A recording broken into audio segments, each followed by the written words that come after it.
I want to talk to you a little bit about hedge funds in general. So, hedge funds are a popular topic. They seem to be a preferred or desired structure to manage money. They're generally structured as limited partnerships or LPs. It's like a legal entity, the same way an Inc. is a legal entity. Now, they're not corporations. It's interesting. They're actually partnerships, which is different from corporations like an Inc. Or an LLC. They're not these. They could be, but I'd say 90%, maybe 90% plus of hedge funds are structured as limited partnerships. And so if you wanted to have, let's see, the E-lethal, that's someone who's chatting here, the E-lethal limited partnership, that's what it would be, E-lethal LP. This would be a hedge fund, and investors would invest in it, and the investors would be called limited partners. And there'd be an array of legal documents. I think some of them are called the private placement memorandum, the limited partnership agreement, operating memorandum. There's a litany of documents. Every fund is different. And these are the kind of rules of the hedge fund. And the rules are things like, well, minimum investment, you have to be able to invest at least $1 million, or we won't take you as a client. That's pretty typical. And then fees. And one of the interesting things about hedge funds that's different from most hedge funds, before I get to it, is the fees. Before I get to that, I just mentioned that most hedge funds are organized in Delaware for onshore hedge funds. Now, you typically have to invest in an onshore hedge fund if you're a citizen of the United States or things like that.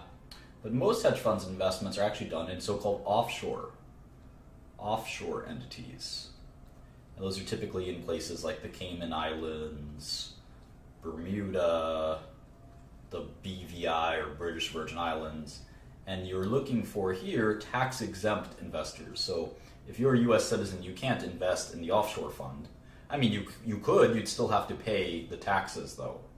There are tax-exempt investors though. There are investors like pension funds. Pension funds are tax-exempt. There's foreign companies, right? Other Cayman companies can invest in your hedge fund, things like that. But an average person has to invest in an onshore fund where you pay a huge amount of taxes. That's why most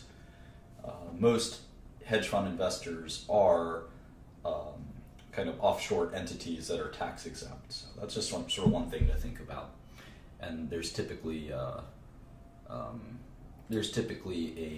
that's sort of who buys in hedge funds, right? It's mostly offshore entities. I actually never had an offshore fund, interestingly, but most hedge funds get most of their money from offshore investors.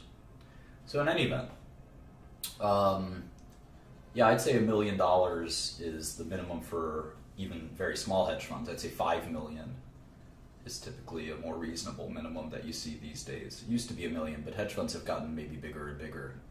But small hedge funds, they take anything they can get usually. So I invested in a hedge fund recently. I put in, I think, $200,000. So it was a very small hedge fund. It was one of the bigger clients. So they'll take what they can get. So the fees are probably the most interesting part of hedge funds, and this is why people kind of like them. Is there are both management fees and performance fees. So a typical mutual fund, let's say it has a 3% management fee, is charged annually, but there's no performance fee. So if you put your money in a mutual fund, you put $1 million in, automatically they take 3%. So you're down to $970,000 right away, which kind of sucks. That's unfortunate. But hopefully they make 10% in a year. So if they did that, you'd be up to, let's see, Carrie, let me try to do this math. It'd be like, you'd be 7, and then you'd have 6, and then carry the 1, right? So it'd be $1,067,000 or 6.7% return. So that is a big barrier for mutual funds, right? A 10% return would only give you a 6.7% return because you'd have this 3% fee. Hedge funds are kind of even crazier, where you'd have you have a 2%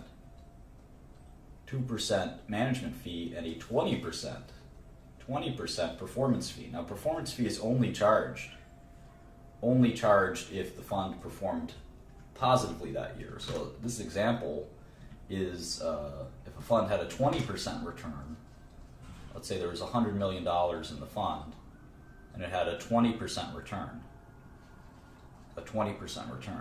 That means that's $20 million, right? That the hedge fund made in profits this year. Well, that's pretty exciting, but wait until you get to the fees. The 2% is $2 million. And remember, this goes into the hedge fund manager's pocket. No matter what, the fund could have a terrible year and you'd still have to pay the 2%.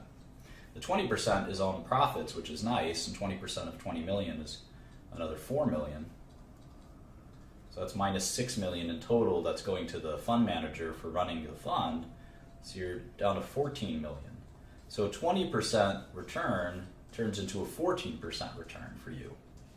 And so that's sort of the problem with hedge funds, is they have such high fees that it's very hard to beat the S&P 500 or especially when you adjust for the risk that hedge funds have. For instance, there's no liquidity usually in hedge funds. We'll go to that in a second. There's very little liquidity. You generally have to invest for up to a year or more in terms of a lockup, it's called. But the goal of a hedge fund used to be not to have any years of losses, and there are funds like Soros, Steinhardt, Tiger, Renaissance that never had losses in an annual period. Those days tend to be over. The good old days tend to be over.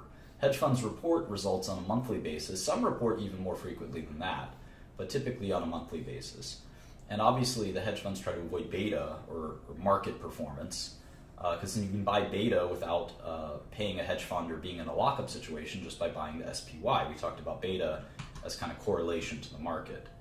And that's why hedge funds try to avoid just having only long exposure. But unfortunately, these days, hedge funds tend to generally have long exposure. They try to differentiate themselves with stock picking. But if you have 100% long exposure and 0% short exposure, that really is the definition of beta, with the exception that you might have better long exposure than, say, the index like the S&P 500. But in general, the way you generate alpha, I think, is through shorting. But that's just my opinion.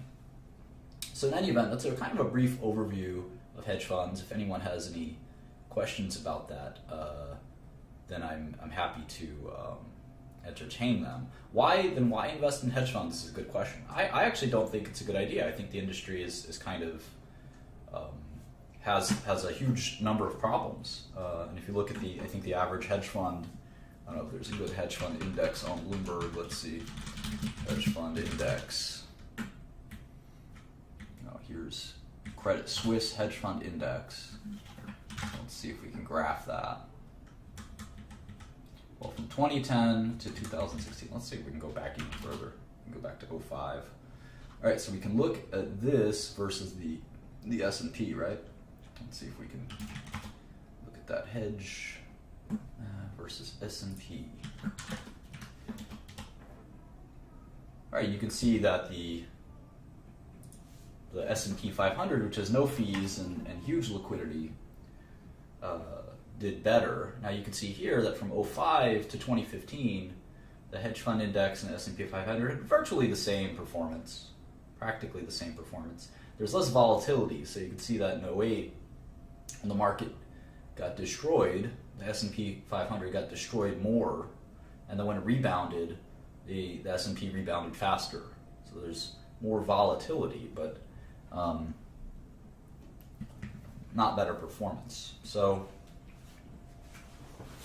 of course, this doesn't account for smaller hedge funds, which tend to be riskier, but sometimes also have higher rewards. It doesn't account for taxes. It doesn't account for a lot of things, so it really depends. I mean, I tend to think that hedge funds are like stocks. I mean, there's good ones and there's bad ones. And Any other questions on hedge funds before I have the next part of this lesson prepared? It's a little bit more on hedge funds.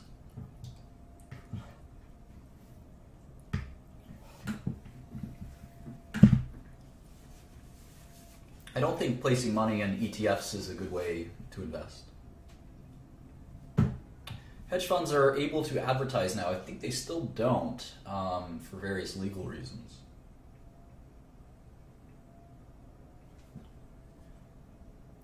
Hedge funds generally invest in liquid securities. Some of them do illiquid securities.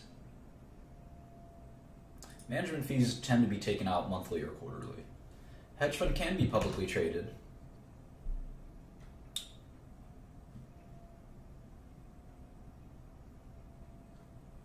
So anyway, let's go on to a few hedge funds, and this could kind of whet your appetite and make this interesting. Let's talk about a hedge fund called Renaissance Technologies. This is probably the most successful hedge fund ever. No one's exactly sure what its results are. In general, people think it had a 40 to 80% gross return for about 20 or 30 years, which is pretty incredible. Even if it were a 40% return, that's the most ever done. And a good example is in 2008, when most people lost a huge amount of money, the fund doubled its results, had a double in its performance. And that's after its 40% fee, so technically it probably had over 150% return. The hedge fund doesn't take any outside investors, and they manage about $45 billion. The guy who started it is a mathematician named Jim Simons. And what's interesting is he started the hedge fund at 40. So many of us watching this are not even 40 years old yet. I'm turning 33 tomorrow. And, it just makes you wonder, this guy had a whole new career, and he didn't know anything about this field at all. And he's decided to go into it, and he ends up conquering the field. So that should inspire you if you haven't decided. I meet kids who just say, I don't know what I want to do when I'm 18 and I'm worried. Well, this guy didn't know what he wanted to do till he was 40. So I think... it's something to keep in mind. So in any event, how the fund makes their money is also very interesting. It's a fully automated and quantitative hedge fund, so it's all computer based. It uses a lot of different techniques to make money. There's a lot of different styles in the Renaissance portfolio. One of them is definitely high frequency trading, where it is trading stocks very quickly. But there's others, including Markov model and mean reversion techniques.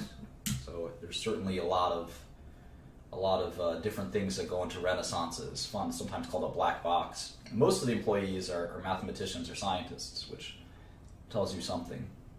We have a campus on Long Island near Stony Brook, which is where Jim Simons taught math. And again, most of their employees are mathematicians. And I want to show you something. There's sort of two ways to look up a company's assets. One is sort of the wrong way, and one is the right way. The SEC website is one quick way. You can actually just type Renaissance Technologies, and if you search through SEC filings the same way we search through company filings, you can get their 13F filing, which says here that they had $45 billion of equities across about 3,000 equities, and you can actually click here and see those equities. You can see how much they have in each stock. Now, all these stocks get traded virtually every second or every minute or every day at least, and they have investments in virtually every company, and they're also short as well. I think their equity portfolio is market neutral. So if they have $45 billion of equity holdings, that means they have $45 billion of short equity. So that makes $90 billion. And remember, Renaissance trades bonds, currencies, and other instruments, commodities. So it's probably several $100 billion of exposure, gross exposure. But the assets that they have are under this thing called Form ADV, and that's a different website, and that's this website. And you can actually, this is where you have to disclose what your assets are, which is completely different from the 13F, and you can sort of search through that. with that website. It's advisorinfo.sec.gov. And so anyway, that's sort of a little background of a very mysterious and very kind of cool hedge fund. And yeah, that it is true there, the definition of diversification. But you know, you can only achieve the kind of a trading they achieve through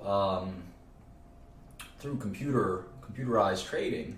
And a lot of people ask me about quantitative investing. And I think that I'm sorry, not quantitative investing, but so-called technical analysis. And technical analysis is this kind of gibberish. I kind of think of it as voodoo, sort of as more or less been debunked as a technique. Sort of this voodoo. It's up there with me in astrology trading or rolling dice. Dice rolling, these are techniques that you should not use. And technical analysis is one of them. Technical analysis. And this was an old method used a long time ago that, again, is largely gone. And it basically says that if you, actually let me show you. If you look at a stock chart, kind of silly. If you look at a stock chart, you could actually try and predict movement by drawing these lines, these kind of, show you, trend lines, these different trend lines, and I don't know exactly how to do it, but this trend line might tell you something about the future of the stock price movement, and like you could call this a downtrend, if you will. And this is a resistance line, and you can see that the stock market is right at this resistance line, and if it goes above this resistance line, it'll go above even faster or something. And all this, I think, is nonsense. And the reason that I think this is nonsense is that if you look at real mathematical approaches and you think about efficient markets, here's a real algorithm. This is called the Baum-Welch algorithm, and it's used to it's a Bayesian algorithm that's used to impute different hidden Markov model attributes. So if you want to look into that, if you want to take sort of a systematic approach to finance, that's a desirable thing to want to do. You want to sort of distill finance into rules and trading into rules. This is not a reliable rule, and you can actually do something in quantitative testing called backtesting. Backtesting. And what you'll find is if you backtest technical analysis across a large array of data, that it doesn't work. It doesn't work. In fact, a lot of algorithms tend to stop working when people discover that they work.